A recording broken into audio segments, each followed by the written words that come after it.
2010 онд гарсан малын хулгайн хэргийг 2011 онтой харьцуулахад 900 хүрээр өссөн байна. Мөн 2011 онд 5,000 малын хулгайн гэмт хэрэг гарснаас 124 эзэн холбогч нь илрээгүй бөгөөд нэг мал аж ахуй эрхлэлийг нэг өргөх жилдээ 10-аас доошгүй мал алдаг байна. Нөгөө талаар манай улсын үндсэн хуулиндаа мал бол үндэсний баялаг, төрийн хамгаалтанд байнг хэмээн заасан ч энэ хууль амьдрал дээр тэр бүр хэрэгжиж чаддаггүй. Мал ховжил шийдсэн тэр үеэс үүссэн нэг том асуудал бол малын хулгай.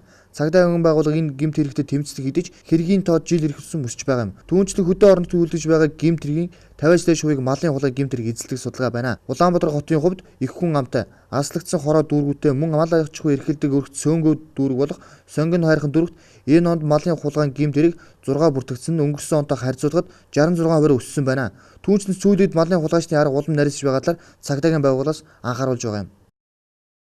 Цагдаагийн байгууллага ажилтдаг өнгөрсөн онд эрүүгийн цагдаагийн газар, улсын мөрдөн байцаах газар, дүүргийн цагдаагийн хэлс хамтраад 36 үйлдэлтэй 100 гаруй толгой мал хулгайсан 11 энэ холбогдогчтой юм гэмтрийг бол илрүүлж шалгаж байгаа энэ улсын мөрдөн байцаах газар шалгуулсан.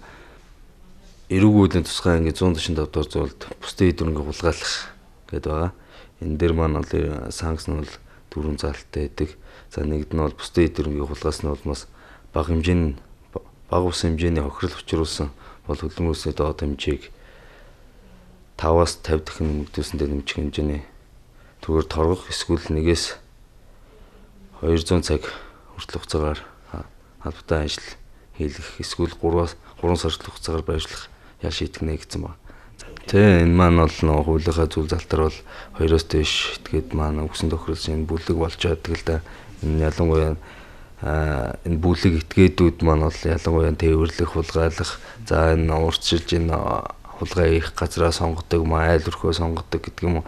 Ийм байдлаар бол зохион байгуулалтын ийм юмд бол шилжсэн юм бол ажиглагддаг. Энэ чиглэлээр бол энэ үйлдийг бол тассан зогсоох чиглэлээр бол манай албууд бол хамтарч бол ажиллаж байна л да.